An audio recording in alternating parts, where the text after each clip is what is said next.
What happens when destiny chooses the powerless?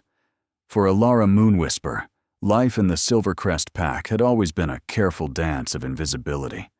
She was an Omega, the lowest rank in the werewolf hierarchy, meant to serve, to fade into the background, to never question the order of things. Her scent of lavender and morning dew marked her as gentle, forgettable, harmless. She kept her eyes down during pack gatherings, accepted the scraps from the communal hunts, and endured the casual cruelty that came with being born, without strength, without status, without a voice. But she'd held on to one fragile hope, through 23 years of silent suffering, the possibility that the moon goddess might bless her with a mate who would see past her rank, who would value the kindness in her heart, rather than the weakness of her wolf.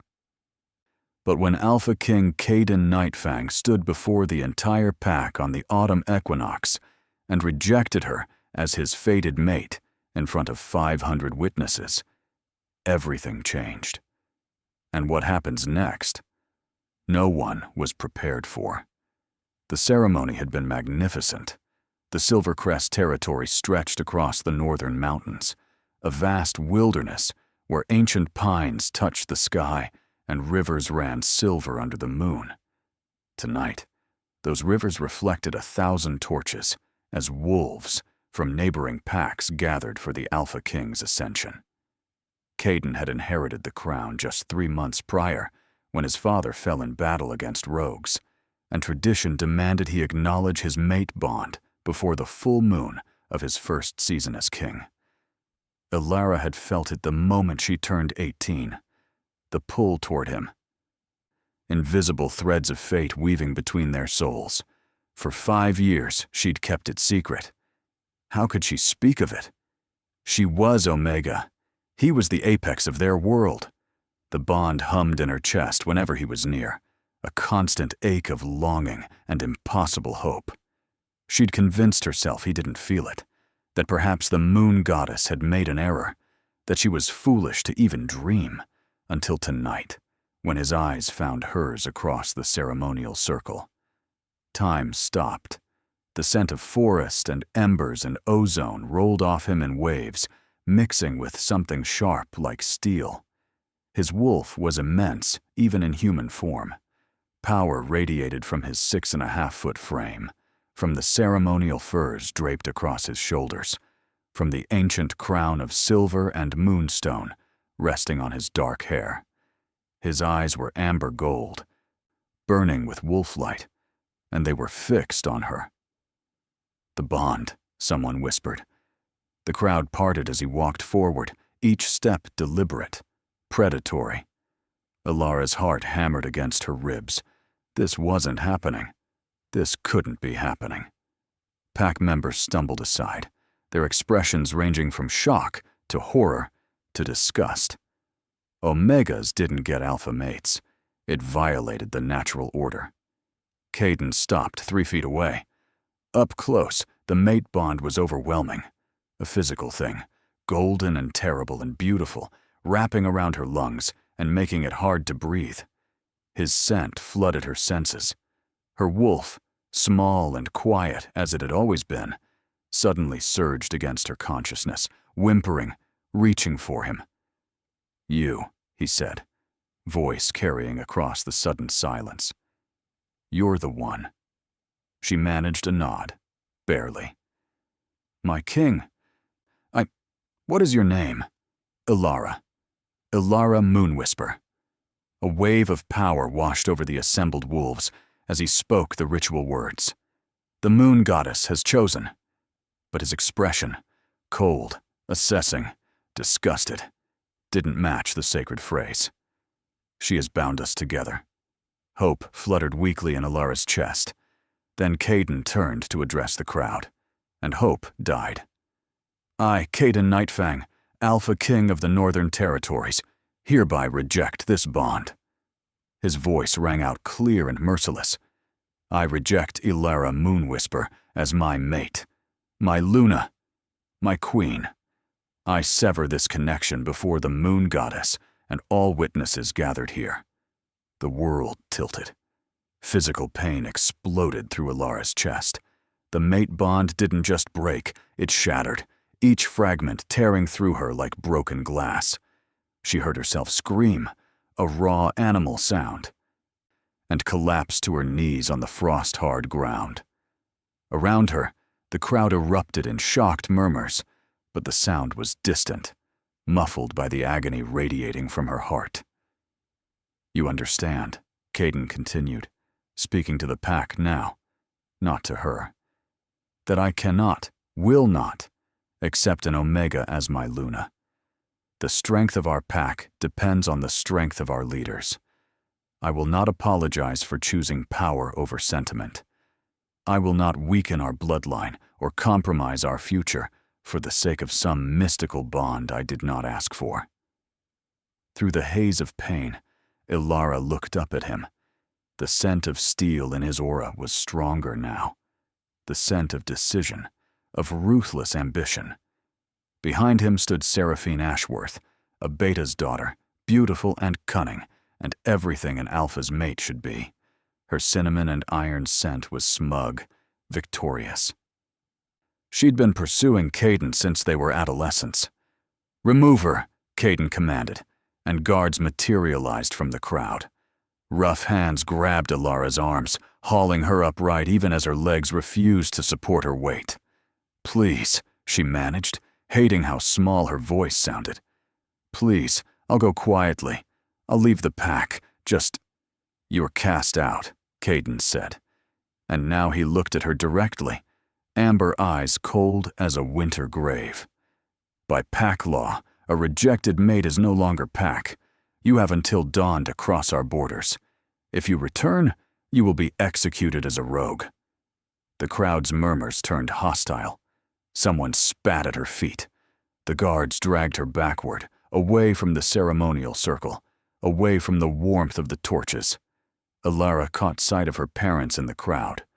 Marcus and Elena Moonwhisper, both Omegas like her. Both with their eyes cast down, refusing to meet her desperate gaze. Her father's shoulders shook, but he said nothing. Her mother's hand covered her mouth. They wouldn't help her. Couldn't help her. To defend a rejected mate was to invite exile for the whole family. "She made a mistake," someone said, and bitter laughter rippled through the gathering. "She thought she could be queen." But they didn't understand. He made a mistake. He didn't just reject a mate.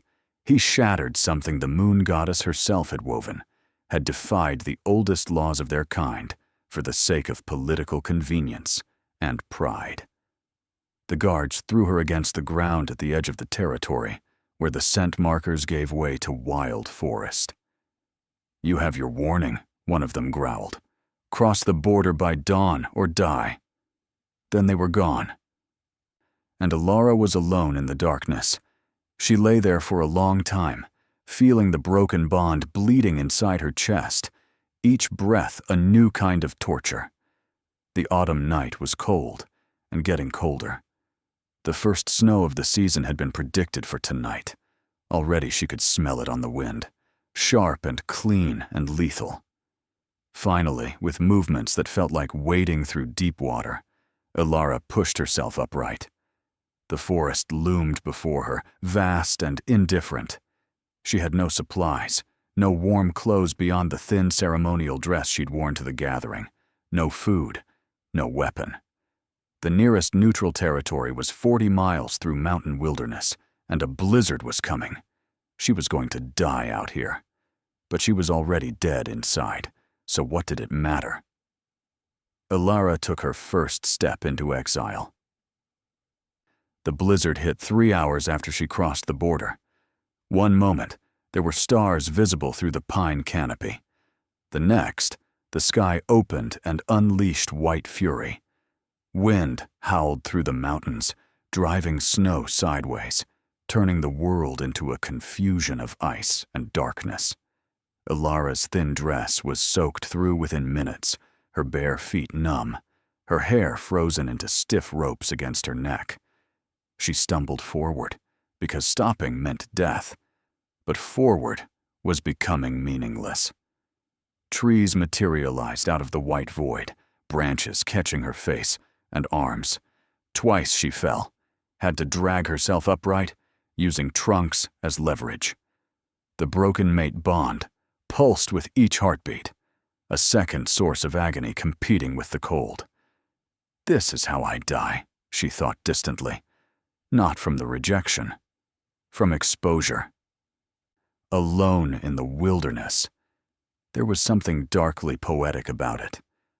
The moon goddess gives you a mate, then watches you freeze to death in her domain when he throws you away. Her knees hit snow again. This time, getting up felt impossible. Ilara's fingers dug into the frozen ground, but her arms were shaking too violently to push herself upright. The scent of lavender that always clung to her was fading, replaced by the metallic smell of hypothermia, the body beginning to shut down.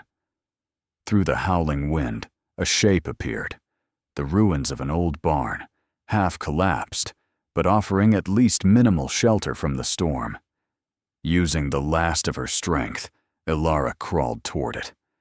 The wood was rotted, the roof mostly gone, but one corner still had 3 walls standing.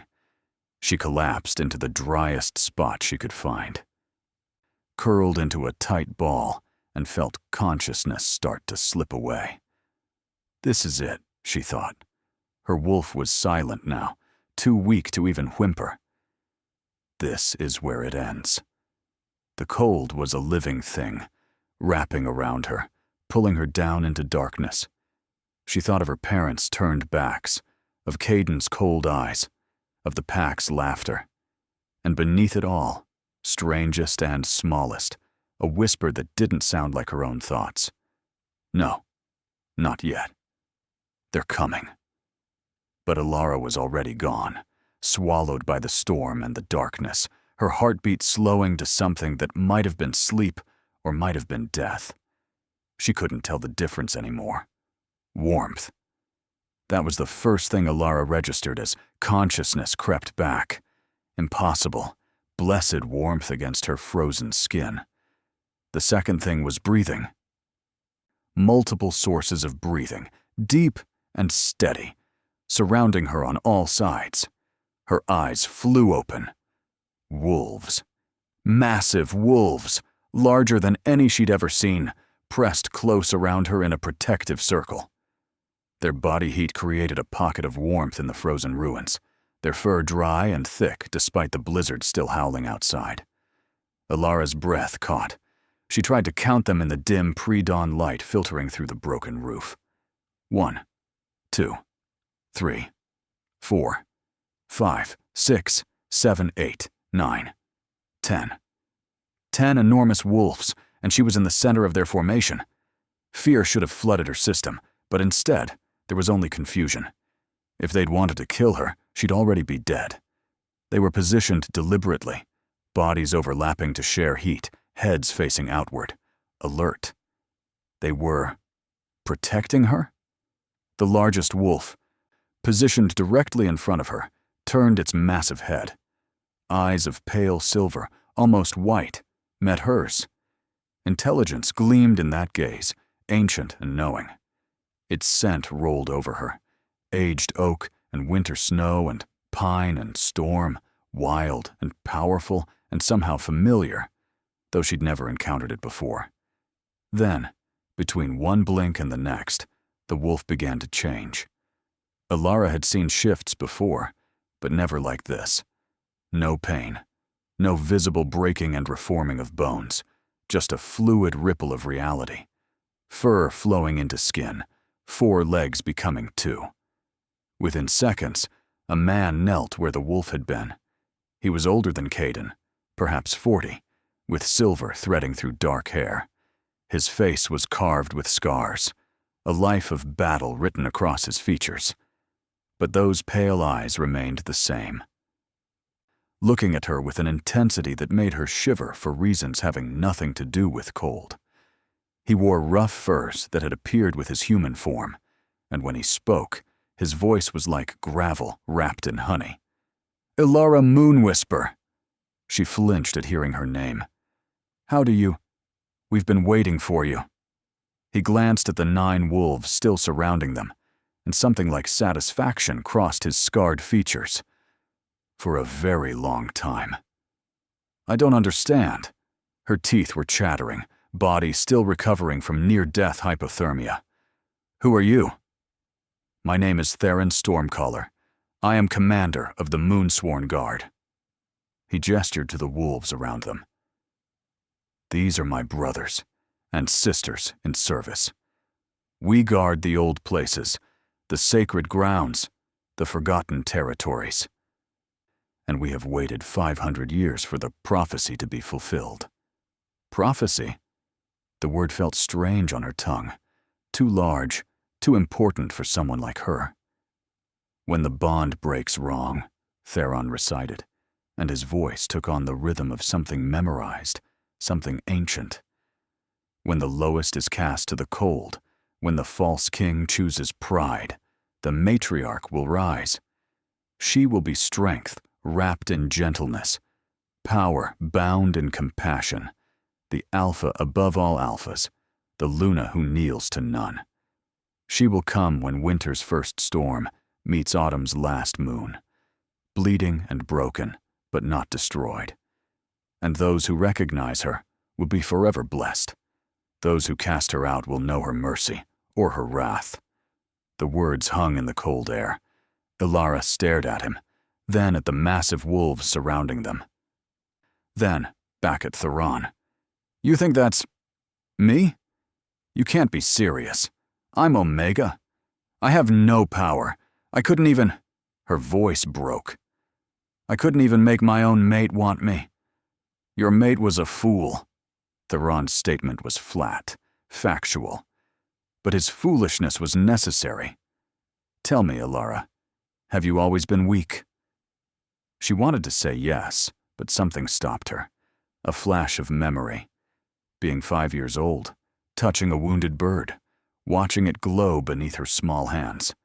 Her mother's scream, her father rushing forward, pulling her away, terror in his eyes. Then, nothing.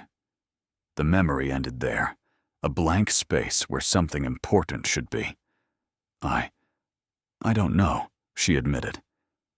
Your power was bound, Theron said gently, locked away by magic when you were an infant. Your parents did it out of fear. An Omega child showing matriarch abilities would have been killed by the pack leadership. Better to suppress it, to make you truly powerless, than to lose you entirely. The words didn't make sense. Couldn't make sense. That's not possible.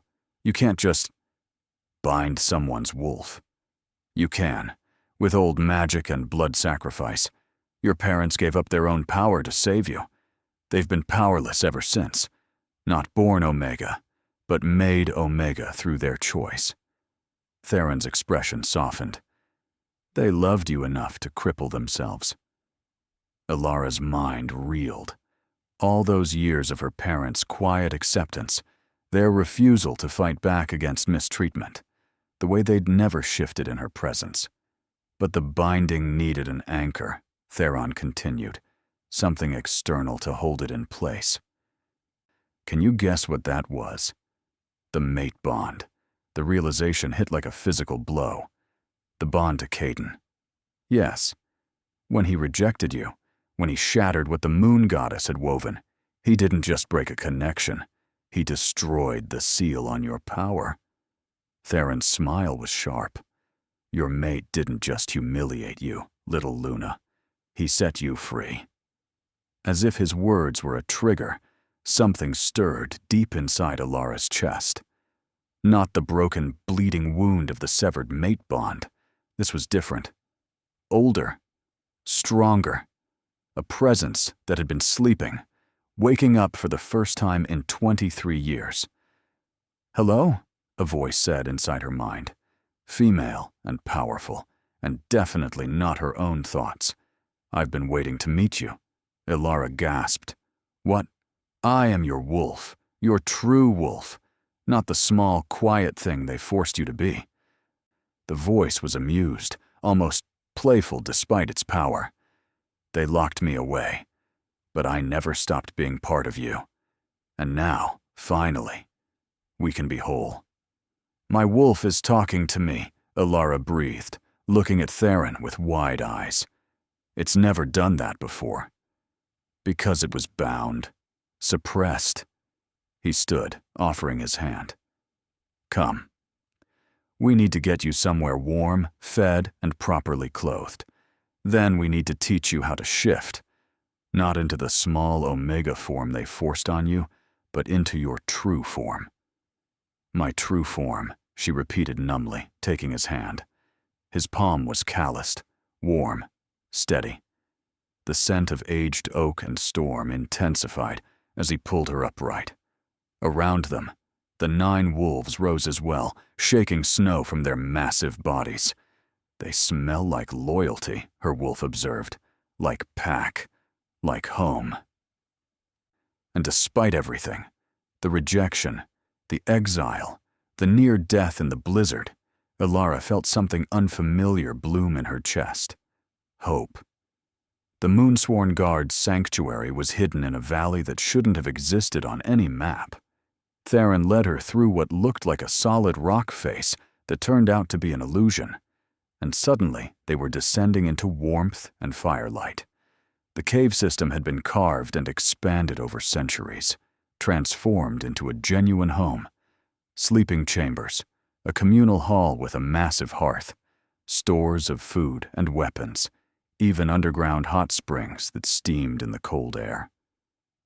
How long have you been here? Alara asked, wrapped in furs Theron had provided, sitting as close to the fire as she could get without actually climbing into it. The Moonsworn Guard was established 500 years ago, Theron said, settling beside her with a wooden cup of something that smelled like honey and herbs. Drink this. It'll help with the cold and the pain. She sipped obediently. The liquid was warm and sweet, spreading heat through her chest. 500 years, waiting for a prophecy. We've done other work too, Theron assured her with a slight smile. Protecting sacred sites, hunting particularly dangerous rogues, preventing wars between packs. But yes, our primary mission has always been to find and protect the matriarch when she manifested. Every generation, we've searched, watched for the signs. The old texts said she would come when wolves were divided and winter was early. You are the first in 5 centuries to match every element of the prophecy. Around the fire, his 9 guards were settling in their human forms now. Alara studied them. 3 women, 6 men beyond Theron, all scarred, all powerful, all watching her with expressions ranging from curiosity to reverence. This is Darius, Theron said, gesturing to a massive man with a burned face and gentle eyes. Tracker and Hunter. Celine, a woman with white blonde hair and violet eyes. Healer and Seer. Corin, our weapons master. Mira, stealth specialist. Fenris, our best scout. Lissa, who can speak to birds and read the wind. Magnus, second in command. Vera, who knows poisons and antidotes. And Ash, our youngest, who can move through shadows. Each nodded as their name was called. Their scents swirled through the space, earth and frost, blood and honey, stone and starlight. All powerful, all loyal. I still don't understand, Alara said quietly. Even if the prophecy is real, even if my power was bound, I'm still just one person. One wolf. What am I supposed to do? First, Theron said, you're going to learn to shift into your true form. Then you're going to discover the abilities that come with being matriarch. Empathy, healing, command. Then, when you're ready, you're going to reclaim what was taken from you. I don't want to go back to Silvercrest. You won't have to. They'll come to you. His pale eyes reflected firelight. But not yet. First, you need to become who you were always meant to be. I'm ready, her wolf said eagerly. Let me out. Please. I've been caged so long. Alara looked at Theron. How do I do this? Trust your wolf. Trust yourself. And don't fight the change. That's what causes pain. Let it flow. He stood, offering his hand again. Come. We'll do it properly, in the shifting circle. The shifting circle was carved into stone at the center of the cavern, ancient symbols worn smooth by centuries of use. Alara stood in the middle, while the moon-sworn guard formed a protective ring around her, not watching as observers, but as witnesses to something sacred. Close your eyes, Theron instructed from directly in front of her. Reach for your wolf. Not how you used to, feeling for that small, scared thing. Reach deeper. Find the one who's been waiting. Alara closed her eyes and did as he said. Inside her mind, her consciousness dove down past the familiar, past the small Omega wolf she'd always known, and found her. She was magnificent, huge and powerful and wild, with fur that seemed to glow with its own inner light, eyes of pale silver gold. Ancient and knowing. The moment Alara touched that presence, the wolf surged forward with joy. Yes, finally. Let me show you what we are. The shift began. It didn't hurt. That was the first shock. All her previous shifts had been agony, bones breaking and reforming, skin tearing. This was different. This felt like coming home after a long exile, like taking off clothes that had never fit right, like breathing for the first time. Her bones didn't snap. They flowed, liquid and graceful, restructuring themselves into new configurations. She felt herself growing, expanding, power building in every cell. Fur emerged, not painfully but naturally, soft and thick, colored like moonlight on water, silver with threads of pale gold. Her senses exploded outward. She could smell each individual guard member, could hear their heartbeats, could feel the stone beneath her paws conducting the heartbeat of the earth itself. The transformation completed, and Alara opened eyes that saw the world in an entirely new way. She stood on 4 legs, but she was taller than Theron in his human form. Energy crackled along her fur like visible electricity. Her scent, lavender and morning dew and wildflowers, had transmuted into something richer, more complex, threaded through with ozone and starlight, and pure wild power.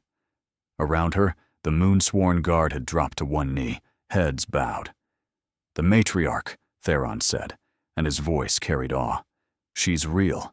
After 500 years, she's finally real. Alara, no, not Alara anymore. Something larger. Threw back her head and howled. The sound shook the cavern, resonated through the stone, echoed up through the mountain. It wasn't a howl of pain or loneliness. It was a declaration. I am here. I exist. I am power. And for the first time in her life, she believed it.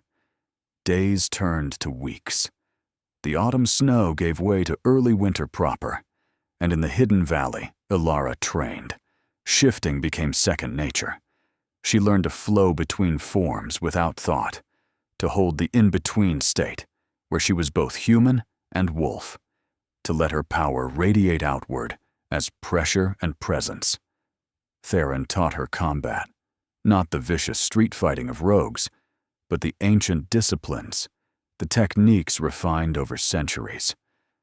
Darius showed her tracking. Mira taught stealth. Selene helped her understand the empathic abilities that came with her power, because Alara discovered she could feel other wolves' emotions now. When she focused, she could sense the emotional landscape of everything within a mile. Fear here, joy there, anger bubbling beneath surface calm. With practice, she learned she could soothe that anger, could ease fear, could project calm and confidence so strongly that other wolves naturally submitted to her presence. It's not mind control, Selene explained during one training session. You're not forcing them. You're conducting, like leading a pack song. They still have choice, but you're making it easier for them to choose the path toward peace and order. Ilara tested this on Magnus during a sparring session, projecting calm authority. The massive warrior, who'd been about to lunge at her, suddenly stopped, blinked, and stepped back with a confused expression. "Sorry, Commander. I lost the will to attack." "Don't apologize," Ilara said, then immediately felt strange. She was giving orders now.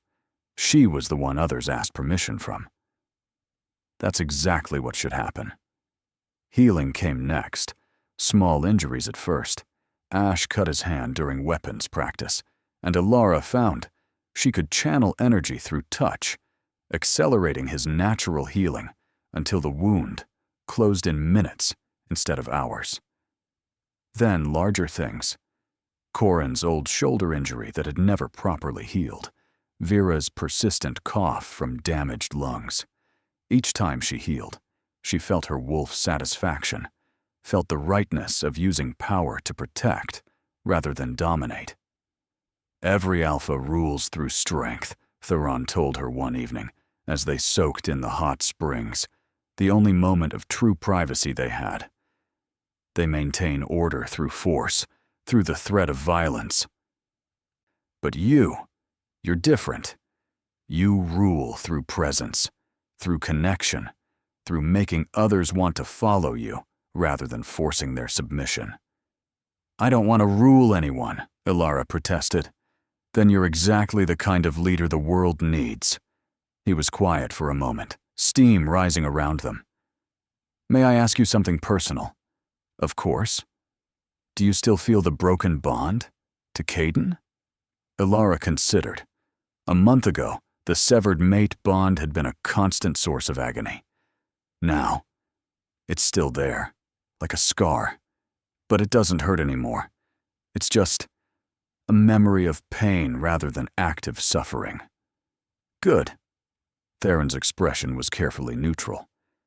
"Because I need you to understand something. Caden was your fated mate, the one the moon goddess chose for you. But fate and choice are not the same thing. He chose to reject you. You are not required to forgive him or take him back, regardless of what ancient bonds might suggest." "Why are you telling me this?" His pale eyes met hers directly. "Because when he discovers what you've become, and he will, he's going to want you back. He's going to claim it was a mistake, that he was young and foolish, that the mate bond demands he be given another chance.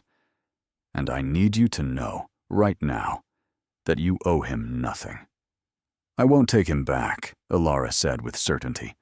"That bond died in the snow. I'm not the same person who crawled into that barn to die."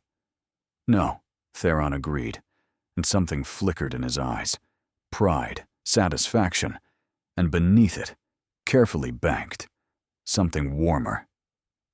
"You're not." The moment stretched. Ilara became acutely aware of Theron's scent, oak and snow and storm, and how it had become synonymous with safety, with home, of how his presence steadied her, how his guidance had been patient and kind, how he looked at her, not as an Omega, or even as the matriarch, but as simply Ilara. "Theron," she said quietly, "what happens when this is over? When the prophecy is fulfilled?" "Then you'll be free to choose whatever life you want." He smiled slightly. "The Moonsworn Guard will support whatever you decide, even if that decision is to walk away from all of this. And you? What would you choose?" "I chose 500 years ago," he said. "When I swore the oath to find and protect the matriarch, my choice was made." A pause.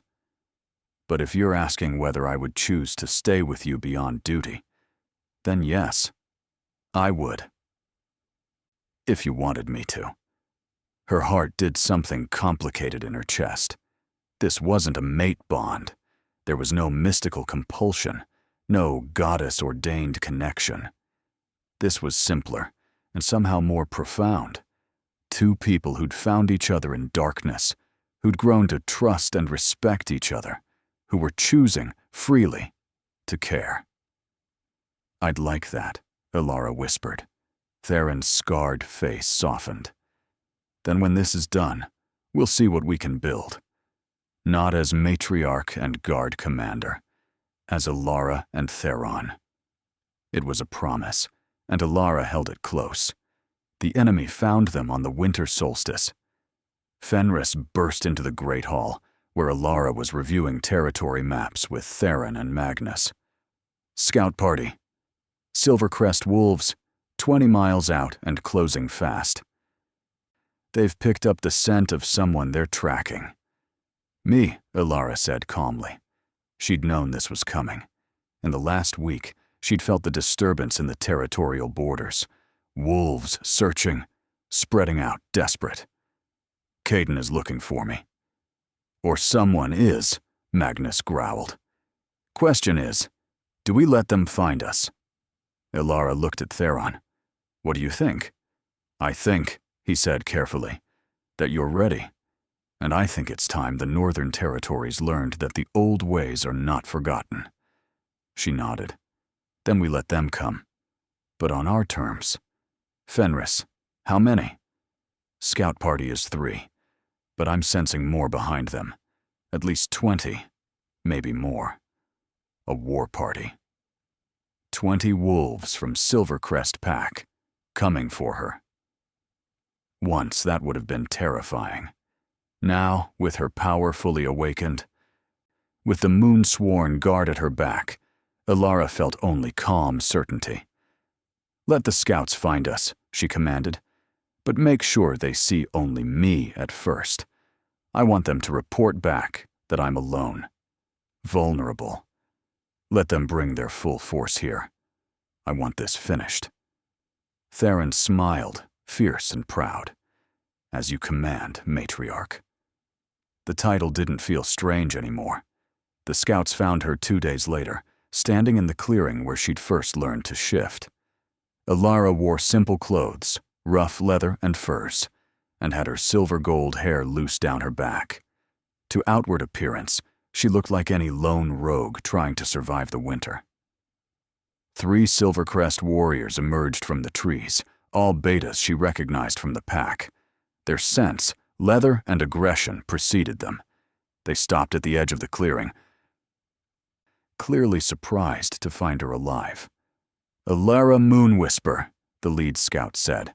"The Alpha King wants you brought back." "Does he?" She kept her voice mild, curious. "Why would he want a rejected Omega?" "That's not our business. We're just here to collect you."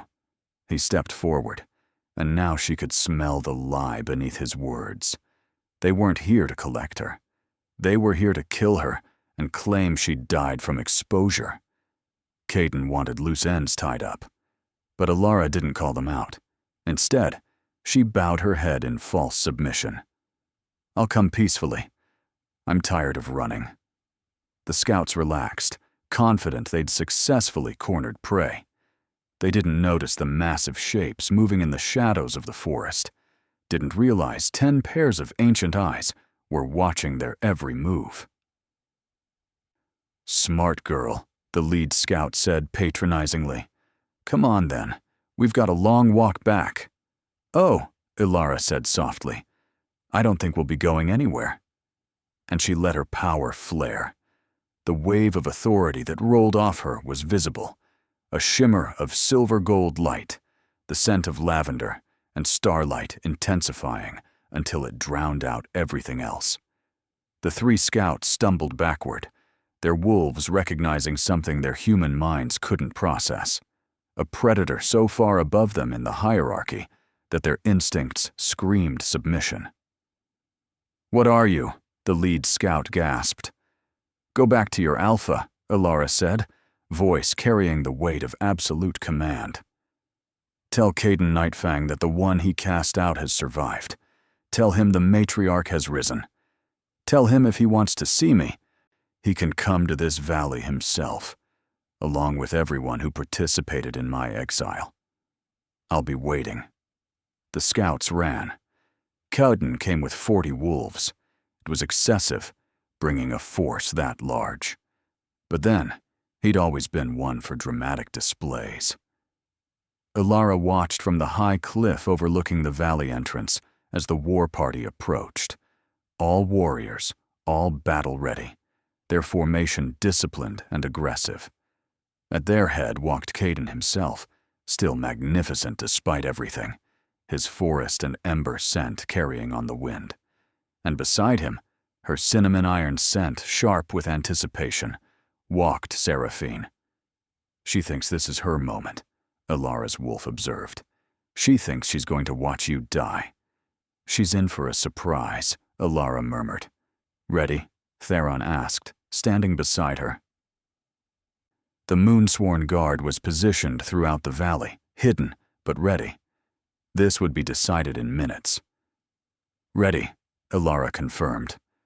She descended the cliff path alone, emerging into the central clearing as Cayden's force came to a halt.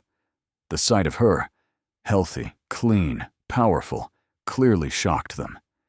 She wasn't the broken, dying Omega they'd expected to find. Cayden stepped forward, and even from 30 feet away, she could see the conflict in his amber eyes. "Ilara." "Alpha King," she replied coolly. "You're alive." He looked almost relieved. "When the scouts reported, I had to see for myself." "Did you come to finish what you started? To make sure the embarrassment of your rejected mate was properly buried in the snow?" His expression hardened. "I came to make you an offer. Come back to Silvercrest, not as my mate," he added quickly, seeing her expression, "but as a pack member. You don't deserve to die out here alone." "How generous." Ilara's tone was flat. "What changed your mind?" He hesitated, and the scent of guilt briefly overpowered his natural aroma. "I made a mistake. The rejection was harsh, unnecessarily cruel. You deserved better." "I did," she agreed, "but I found better." Seraphine pushed forward, her beautiful face twisted with contempt. "You found nothing. Look at you, still clinging to survival in the wilderness like a feral rogue. You should be grateful the Alpha King is offering you mercy." "Mercy," Ilara repeated. She looked at the assembled warriors, all armed, all ready for violence. "Is that what you call bringing an army? I call it fear." "Fear?" Cayden's voice rose. "Of you? You're Omega." "Was Omega," Ilara corrected. "Past tense. Would you like to see what I am now?" She let her power rise, not all of it, not yet, just enough to make the air pressure change, enough to make every wolf present suddenly focus entirely on her. Their expressions shifted from confidence to confusion to the first flickers of fear. "Last chance," Ilara said softly. "Take your warriors and leave this valley. Renounce your claim on these territories, and I might let you leave with your dignity intact." Seraphine laughed, high and cruel and stupid. "You can't be serious. You're threatening us? You're going to what, fight all 40 of us?" "If you insist," Ilara said. And Seraphine attacked. She shifted mid-lunge, a beautiful red-brown wolf that was large for a beta, strong and fast and utterly confident. Her claws extended for Ilara's throat. Teeth bared for the killing strike. Ilara caught her by the throat in midair. She'd shifted in the space between heartbeats, flowing into her true form so quickly that even Cayden's trained warriors barely saw it happen. One moment she was human, the next she was the massive silver-gold wolf of her matriarch form, towering over Seraphine, power radiating from every fiber of her being. Seraphine whimpered, suddenly understanding how badly she'd miscalculated. Ilara didn't kill her. That would have been too easy. Instead, she simply held the smaller wolf in the air for a long moment, letting everyone see the size difference, the power disparity, the absolute certainty of who was dominant here. Then she threw Seraphine backward into the snow, with enough force to knock the wind from her lungs, but not enough to cause permanent damage. "Anyone else?" Alara asked, her wolf voice resonant and terrible and beautiful. The Silvercrest warriors shifted nervously. This wasn't what they'd been told to expect. This wasn't a weak Omega they could simply eliminate. "Alara," Caden said, and his voice had changed, less certain now, threaded with shock. "What happened to you?" "Tell them," her wolf urged. "Tell them what they released when they cast us out." Alara shifted back to human form, standing over Seraphine's prone wolf body without a trace of fear. "When you rejected me," she said, addressing not just Caden, but the entire assembled force. "You broke the seal on my power. My parents bound my abilities as an infant to save my life. An Omega child with matriarch power would have been killed. For 23 years, I was weak because they made me weak. To protect me from wolves like you who couldn't imagine power existing outside your neat hierarchies." She gestured to the valley around them. But the binding needed an anchor. And the moon goddess, in her wisdom, made you that anchor, Caden. Made our mate bond the thing holding my power in check.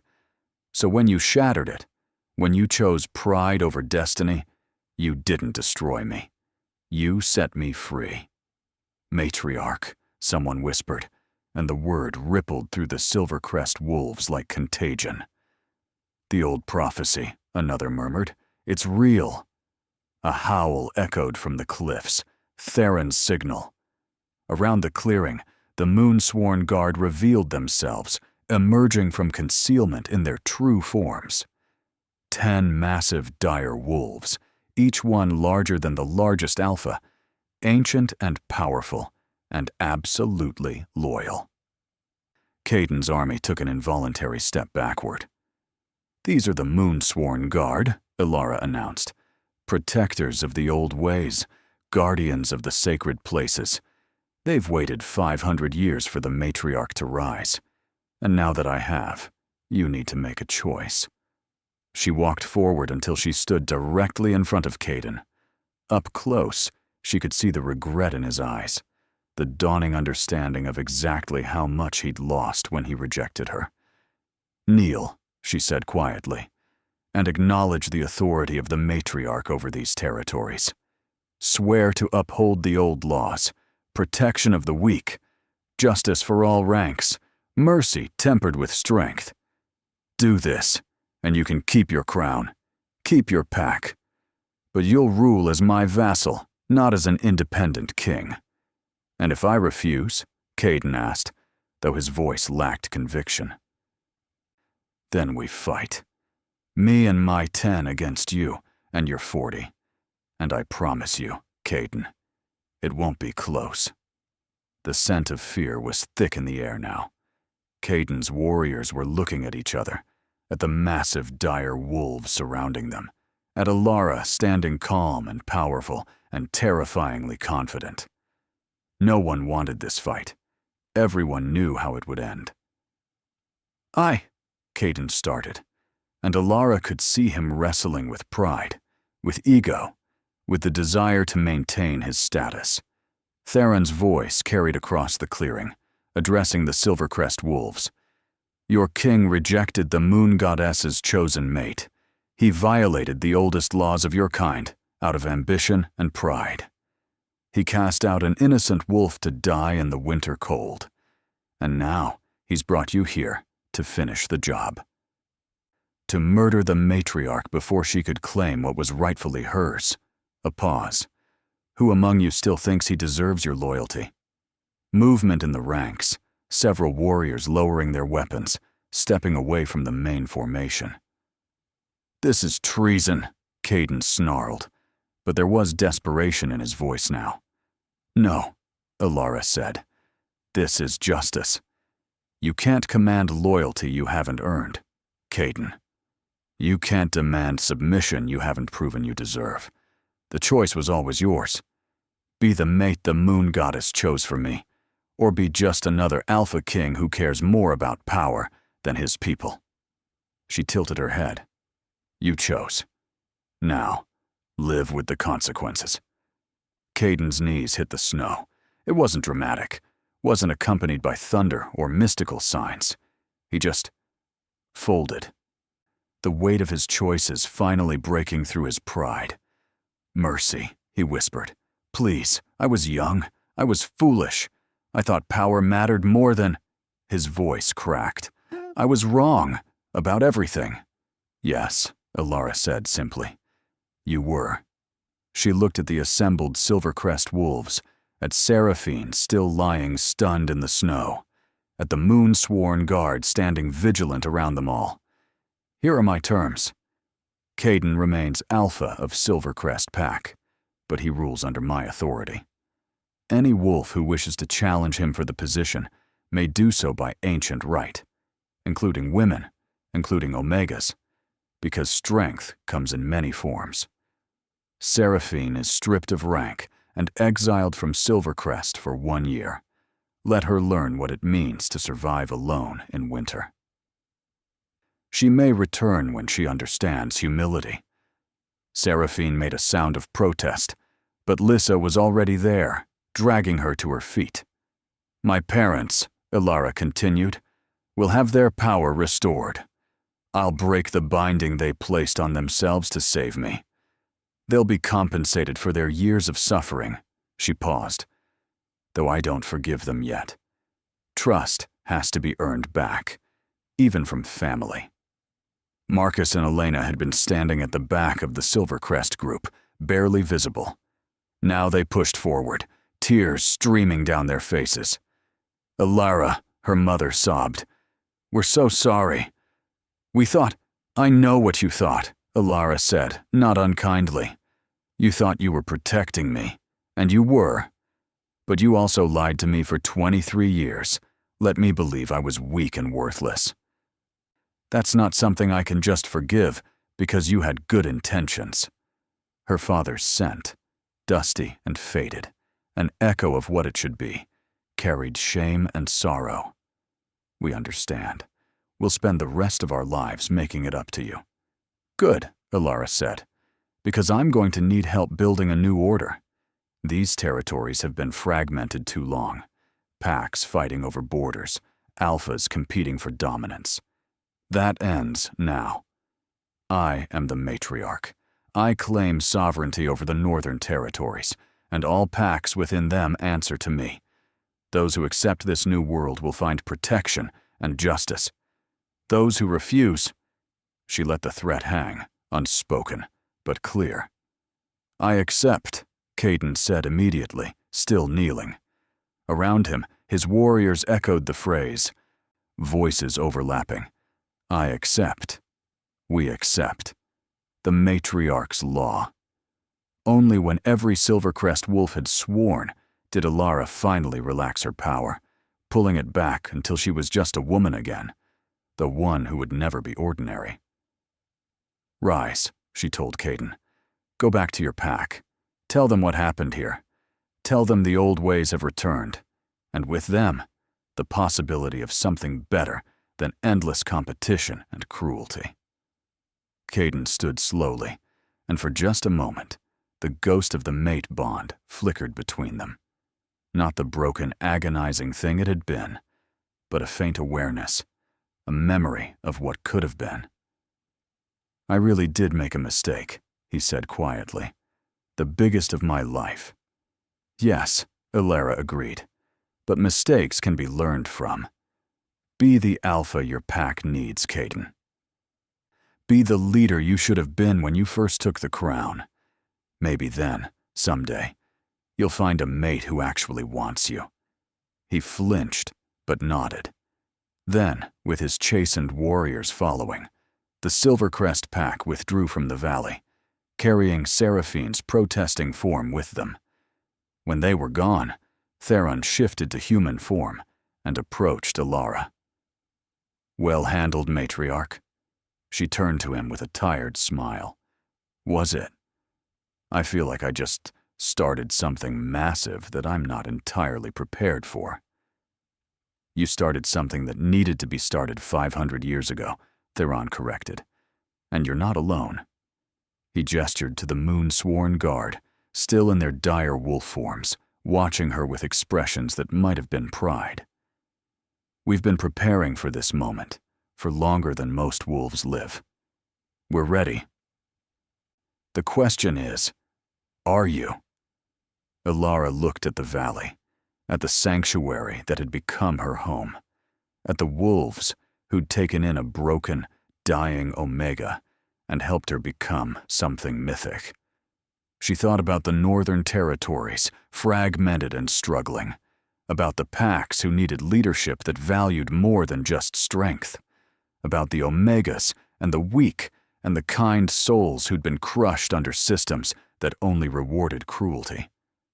Yes, she said, I'm ready.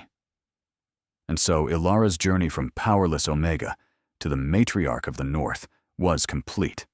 Or rather, it had only just begun. The northern territories would learn to adapt to her rule, slowly at first, then with growing enthusiasm, as wolves discovered that strength didn't have to mean brutality, that power could protect rather than oppress.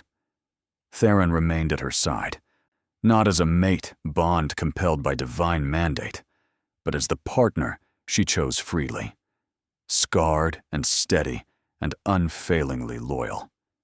The moon-sworn guard became her inner circle, her family in truth as well as function. Her parents worked to earn back her trust, slowly rebuilding what had been broken by their well-intentioned deception. Caden proved himself in the months that followed, becoming the leader he should have been from the start. Still proud, but tempered now with wisdom earned through failure.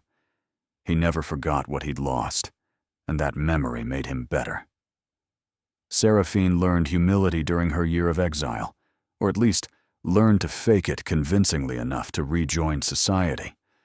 And Ilara became the matriarch in truth, ruling not through fear or force, but through the kind of power that inspired loyalty rather than demanding it. She was the alpha above all alphas, the Luna who knelt to none, strength wrapped in gentleness and compassion, enforcing justice. The lesson was clear. True power doesn't come from dominance or cruelty. It comes from choosing to protect rather than destroy, to heal rather than harm, to build rather than conquer. Caden had humiliated an Omega in front of hundreds of witnesses, thinking it would demonstrate his strength. Instead, it had unleashed something ancient and terrible and beautiful, a force that would reshape the entire North. He'd made a mistake. He didn't just reject a mate. He set free the matriarch who would judge him. What would you do if the moon goddess chose you for a destiny you couldn't imagine? Would you have the courage to embrace power you'd been denied your whole life? Could you find it in your heart to show mercy to those who showed you none? These are the questions worth asking. These are the truths worth remembering. If you enjoyed this story, please like, comment, and share it with others who love tales of transformation and redemption. Subscribe and hit that notification bell so you don't miss the next chapter in the Matriarch's saga. Because as the blood moon rises and ancient enemies stir in the forgotten places, Ilara's greatest challenges are yet to come. Thank you for listening. We'll see you in the next chapter.